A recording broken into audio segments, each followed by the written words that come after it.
Alors, pour le moment, le plan numéro 1, jusque là, il me semble plutôt bien. Ça veut dire que si on lance le rendu, bah, on se rend compte que le robot est plus ou moins bien intégré. Pour le moment, on va pas se prendre le chou avec la réflexion du sol. On verra ça après. Mais jusque là, ça marche plutôt bien. Donc si vous voulez vous amuser de votre côté à animer le robot, donc, comme je vous avais montré la dernière fois, euh, par exemple, tac, si je le place, donc ça veut dire qu'on a le background, hop, tac, l'action s'effectue ici, il est là, et ensuite il est, hop, ici, donc en appuyant sur la clé, hein, bah voilà, on a une animation qui réagit avec le background. Donc là c'est cool, hein, franchement vous pouvez déjà vous amuser un petit peu à faire des tests d'animation et tout. Nous ça ce sera l'étape d'après. Là ce qu'on va faire c'est on va encore bosser un moment, on va devoir placer les lumières sur, vous l'avez compris, sur tous les autres plans restants quoi. Donc ce qu'on va faire c'est qu'on va dans le lighting ici on a tous nos plans qu'on avait déjà copiés. Et on va venir récupérer le ciel, on va venir récupérer le sol, on va venir récupérer les deux lumières et on va voir si on peut en fait réutiliser tout ça sur à chaque fois les autres documents. Donc je regarde les fichiers que j'ai ouverts, pour le moment j'ai plan 1002. Donc je vais ouvrir plan 2, hop, j'ouvre ce document. Je m'en fiche si je supprime 2-3 trucs ici. Par exemple, le tracker de mouvement, tac, je peux le supprimer normalement ici aussi. Très bien, j'enregistre. Je peux supprimer aussi le calibreur, ça on n'en a plus besoin. Et on va supprimer le ciel également. Et on va faire un test. Hop, si on colle tout ça, alors le sol, on va supprimer cette texture. Et on va venir placer, alors fonction, supprimer les matériaux inutilisés. Alors, papapam. Où es-tu? Plan 2. Alors c'est pas grave, on va venir le rechercher, tac, on décoche réflexion, couleur, luminescence. Donc là ce que je vais faire en fait, non couleur, ce que je vais faire c'est que je vais récupérer plan 2 ici, tac, je l'incore, hop, il est intégré dedans, j'enregistre. Alors arrière-plan, pourtant il est, le voilà. Je peux directement en fait le placer hop sur mon sol et lui à la place de l'avoir en plein air on le met en frontal, comme ça on a aussi le sol ici qui est correct. Alors ce qui se passe là c'est qu'on voit que on n'a pas tout qui est correct au niveau des lumières, on peut quand même lancer un rendu. Voilà, c'est ce qui m'inquiétait. On voit que ça marche pas là, ça marche pas du tout en fonction du plan et tout. On voit que la rugosité, tout ça c'est complètement différent. Donc on va venir en fait adapter maintenant notre back shadow. Ici on va pouvoir la placer à la place de 1000. On va pouvoir venir la mettre à quelque chose comme 250, hein, pourquoi pas. On fait un render, un premier test. Très bien, j'enregistre.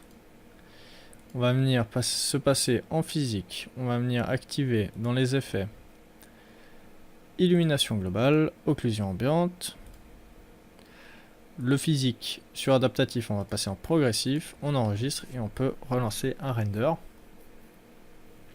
Et on va avoir déjà une grosse différence. Voilà. C'est vrai que c'est comme je vous ai dit avant, vaut mieux placer un petit peu les renders sur lesquels on va partir avant de, avant de modifier les lumières, parce qu'on voit qu'ici là, je peux revenir augmenter hop, à 500 ma lumière, commande R, pour relancer le rendu après avoir augmenté ma lumière. On voit que c'est pas trop mal là, c'est déjà cool quoi. Donc, vous avez compris l'idée. On va faire ça en fait sur tous les plans. Hop, donc j'enregistre.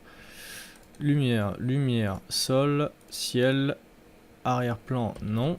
Hop, j'enregistre. Donc ça veut dire que si je fais V, en fait, je peux afficher ce panneau qui me donne des outils, des sélections, magnétisme, enfin pas mal de choses. Et là, en fait, ce qu'il y a de cool, c'est qu'on peut voir les projets qui sont ouverts. Hop, et j'ai peut-être fait une erreur parce que là, je vois que j'ai travaillé sur intégration. Donc si je fais V, hop, ici je suis sur intégration plan 2, si je fais CTRL ALT majuscule S, voilà, il va me le enregistrer pile au bon endroit. Donc je suis dans le bon dossier, mais c'est juste que je l'avais pas renommé Lighting. C'est pas grave. On va...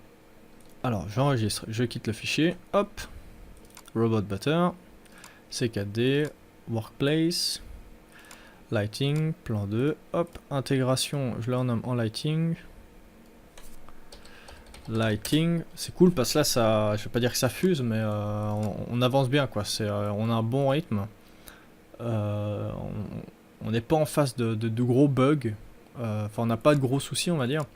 Ce qui fait que vous n'êtes pas en train de me regarder galérer comme ça, comme un crevard. Ça avance, je suis content. Hop, on nomme ça aussi Lighting. Tac, on peut ouvrir le plan numéro 3. Hop.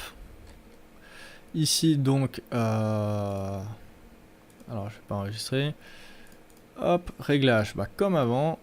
Tac tac tac, physique, effet, illumination globale, effet occlusion ambiante. Le mode physique on le passe en progressif, on peut fermer cette fenêtre, on peut effacer le ciel, CTRL V pour coller le nouveau ciel, le sol, les deux lumières.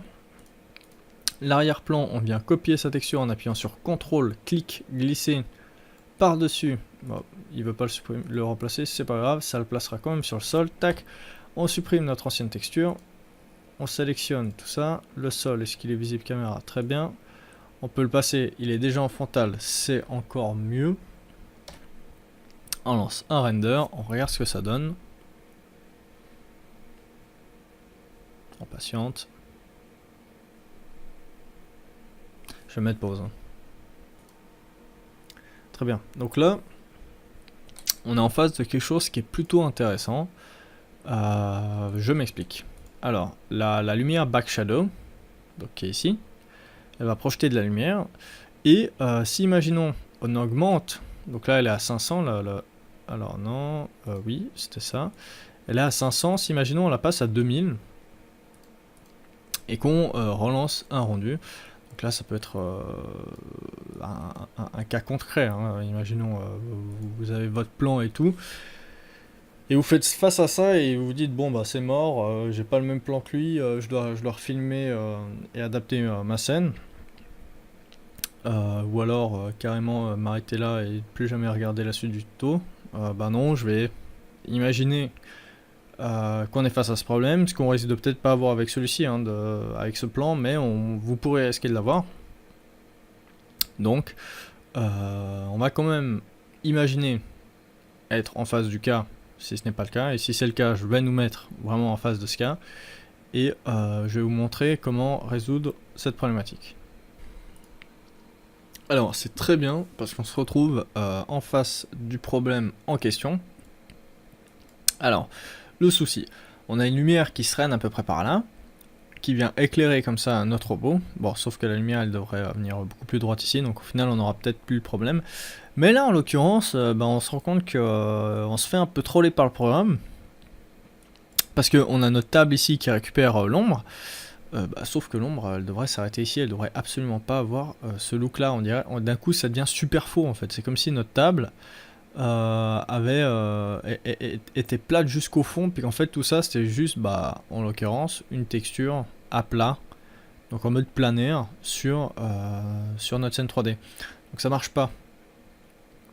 Pour corriger le tir, ce qu'on va faire, alors j'arrête le rendu, oui, j'enregistre, hop, je peux fermer ça, c'est que là, un objet sol, c'est un objet infini. Même s'il a souk là, même si le sol, je dis, bah voilà, tu prends la taille de la table, lui, il est infini. Il s'arrête pas. Enfin, où il fait un 2000 par 2000, quelque chose comme ça. Mais dans mon souvenir, il est même, hop, par exemple, si, voilà, c'est ça. Non, même là, il sera infini, quoi qu'il arrive. Donc, ce qu'on peut faire, c'est, on le garde pour le moment, comme ça, en fait, on va récupérer ces valeurs-là. On va tout simplement venir créer un plan. Voilà, un petit plan qu'on va placer à peu près au centre ici de notre table. On vient, hop, l'agrandir. Ici, si on dépasse à gauche ou à droite, on s'en fiche un petit peu. Le but, c'est en tout cas de combler là où l'ombre est susceptible de dépasser. Voilà, comme ça. Donc ça veut dire que si je viens sur notre objet de base, hop, activer le rayon X, on se rend compte que on vient suivre tout à fait la table, ce qui nous arrange vraiment. Hop, je peux venir même un petit peu ici baisser, tac, histoire en fait que la table en fait s'arrête pile là, la moitié.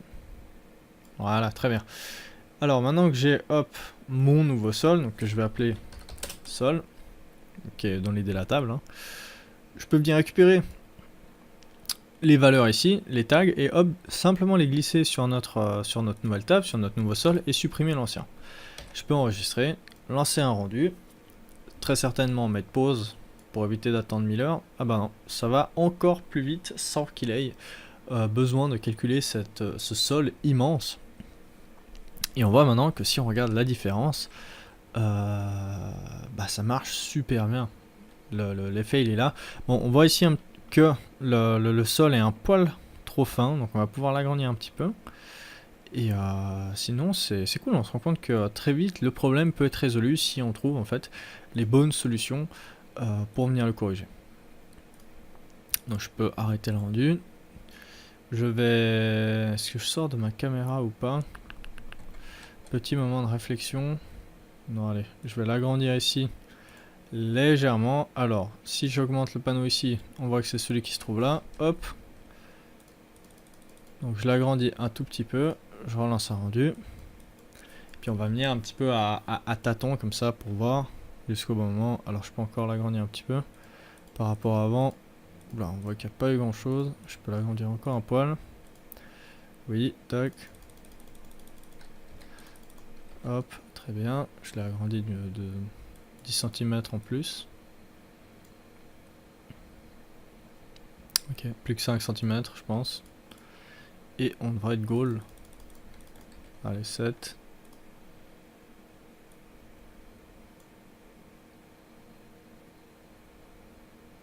Très bien, c'est chouette.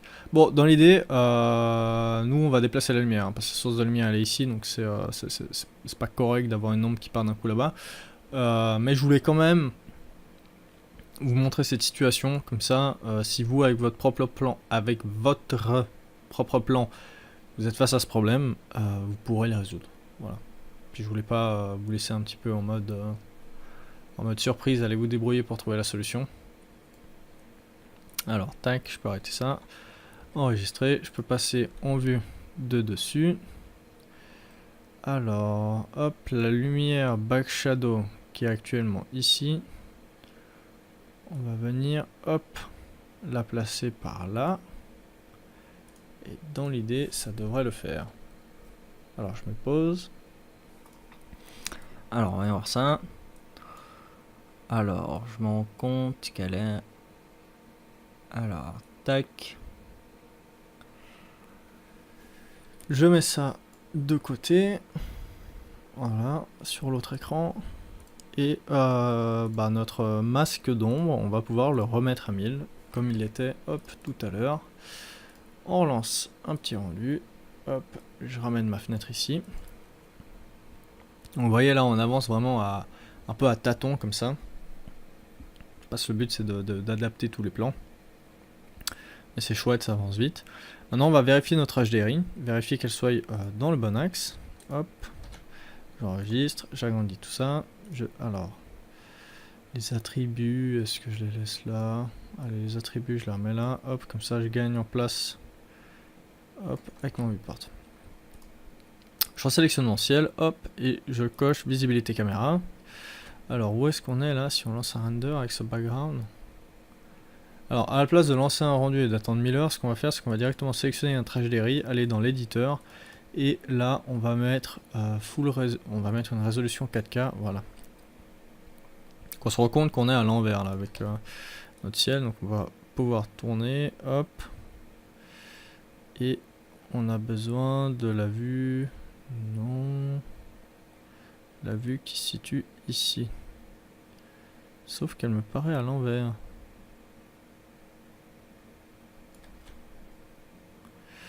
Alors mon HDRI me semble à l'envers, ce qui est pas chouette. Alors, comment est-ce qu'on va faire pour inverser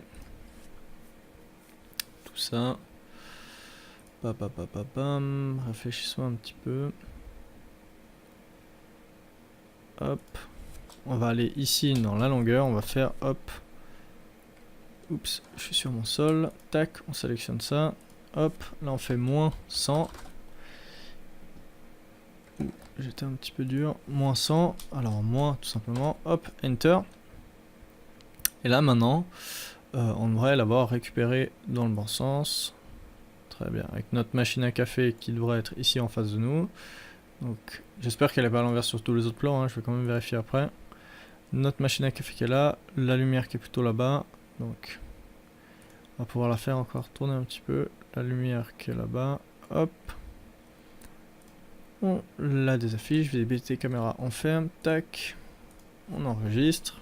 On relance un rendu. Voir ce que ça donne. Très bien. Ça marche plutôt bien, c'est cool.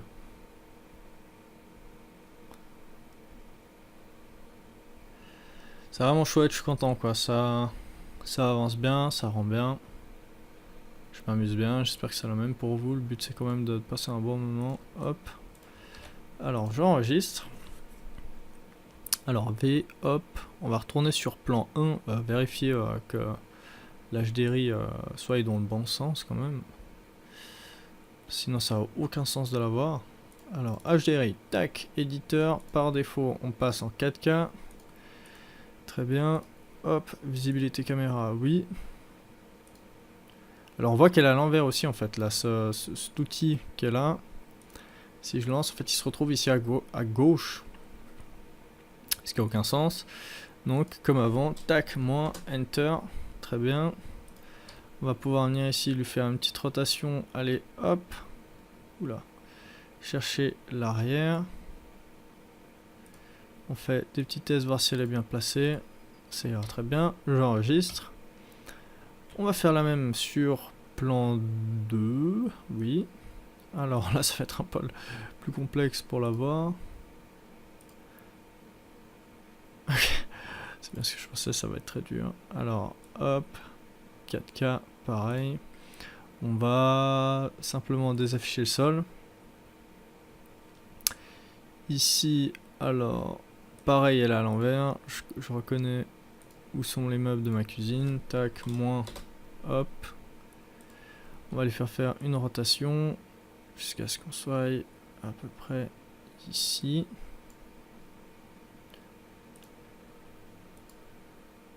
Hop. Très bien. Au moins ça se corrige vite, hein. C'est cool. C'est pas un master problème où il faut revenir dans des démantelatures de cochon pour pouvoir corriger tout ça. Hop. On va passer sur plan numéro 4 qu'on va renommer comme tout à l'heure lighting. Lighting. Hop. On va pouvoir l'ouvrir.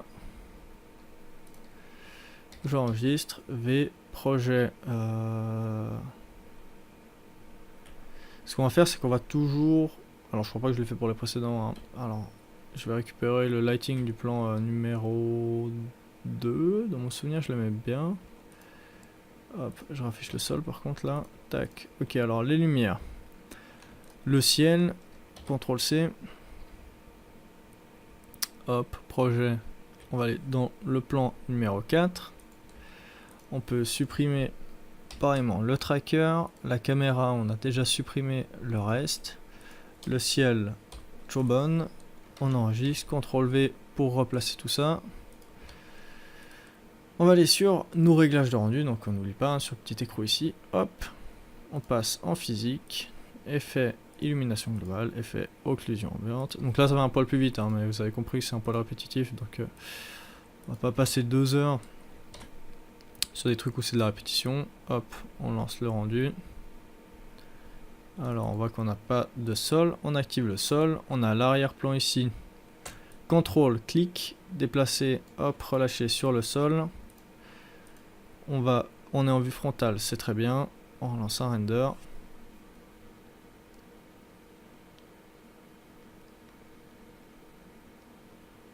Alors l'ombre ça marche pas du tout. Mais niet, hein, que dalle on voit. Alors le sol, on peut déjà venir lui activer un tag de rendu et composition avec le fond. CTRL S pour enregistrer au fur et à mesure. Tac.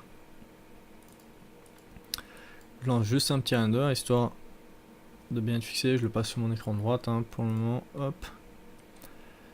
Je passe en mode 4 vues. Et je peux venir, hop, voir où sont mes lumières. Alors la lumière back shadow qui se situe ici, je vais pouvoir la monter légèrement, la déplacer un petit peu par là. Hop. Oui, je lance un rendu. En fait, je vais le stopper ici, tac. C'est pas grave si on l'enregistre pas. Hop. On va calculer plus vite dans le viewport en fait. Parce qu'il va pas se prendre la tête à calculer 2-3 petits réglages en plus. Hop, donc toujours une ombre trop fatos. Donc là pour simplement régler le souci de la distance de l'ombre, hop, je viens un poil plus au-dessus. Là il ira encore plus vite. Très bien. Et celle qui est front, hop, je vais la placer un petit peu par là. Elle est un poil haute, tac. Oula. C'est juste en fait pour récupérer un petit peu de lumière là derrière. Enfin derrière le robot. Ok, ça m'a l'air pas trop mal. On aura encore le ciel sauf il est en moins 100. Il est en moins 100. On va vérifier quand même. Hop, voilà, c'est bien ce que je pensais. R, on va aller chercher. Tac, tac, tac, tac, tac, tac, tac. Notre fenêtre. On va vérifier si on est bien. Visibilité caméra. On peut tourner encore un petit peu ça par là. On enregistre, visibilité caméra, on décoche et on lance un rendu.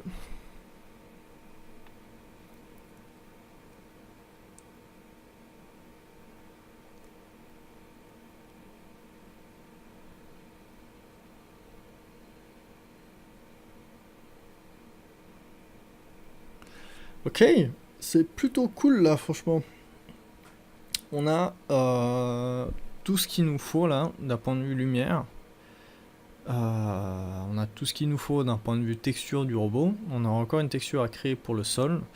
Mais ça en fait ce sera pour la suite. Ce sera quand on aura déjà fait une première partie de compositing sur After Effects. On viendra en fait refaire un rendu par dessus. Où on viendra en fait que faire le sol, une réflexion du sol. Qu'on viendra ensuite repasser dans After Effects. Et comme ça en fait on aura juste la surbrillance comme ça du robot à l'envers. Mais ça viendra bien plus tard. Alors pour le moment, je crois que je suis plutôt satisfait du résultat.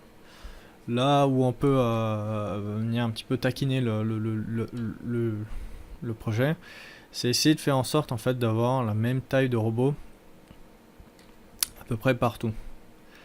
Donc ça veut dire que là, le robot est grand, mais on est obligé de l'avoir à cette taille parce que c'est un peu notre taille de référence. Parce que c'est là où on vient taper, tac, l'arrière du robot. Donc ce sera ma référence, le robot sur ce plan là arrive à peu près à mon menton. Donc sur le plan 4, qui est à peu près le même plan, je vais venir quand même agrandir mon robot en mode, n'oubliez pas ici, objet et pas modèle.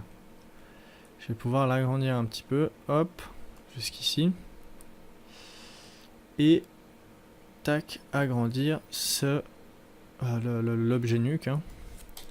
Passer à 300, tac, on relance un render pour voir si les ombres sont pas trop parties en cacahuète. J'aurais peut-être dû régler ce souci avant. On voit que l'ombre est complètement différente. Bon, c'est pas grave. Hein. On a compris le délire, on sait comment ça marche maintenant. Tac. Tac, on lance le rendu.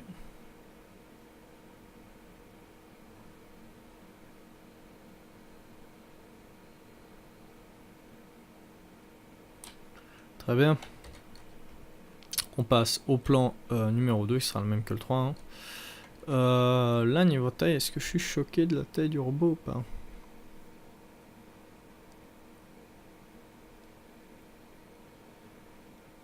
Non, je dois avouer que je suis pas très choqué. Et on peut pousser ça en fait un petit peu dans le délire de...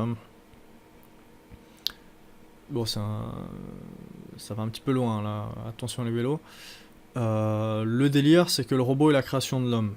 Et vu qu'il est la création de l'homme, là dans l'idée, donc dans Rick et Morty, c'est que Rick est en quelque sorte le dieu tout-puissant, le dieu créateur de ce robot. Et il lui donne son but à accomplir, le but de sa vie. Et le but de la vie de ce robot, donc qui est de passer le beurre hein, en l'occurrence, donc le robot face à Rick se sent tout petit, insignifiant, et le voit comme un dieu. Et donc on va pouvoir jouer avec cet angle de vue, en faisant par exemple le robot ici plus petit, qui est tout petit et insignifiant, face à son dieu, qui est Rick. Mais là, ça va, je vous ai dit, hein, ça va un petit peu loin. Donc moi je vais le laisser tel quel, ça me va très bien. Pareil pour le plan numéro 4. Non, le plan numéro 2 et 3. Donc je vais tout enregistrer et je vais m'arrêter là pour le lighting, quitte à refaire bien évidemment des modifications après, on en aura peut-être certainement après l'animation. Mais on va se retrouver après pour la partie fun, complètement différente de ce qu'on a vu jusqu'à maintenant, la partie animation. Et j'espère que ça va vous plaire, ça va être super fun à faire. Ça prendra un petit peu de temps, mais ça va quand même être chouette. Et puis on se revoit tout de suite après quoi. À tout à l'heure.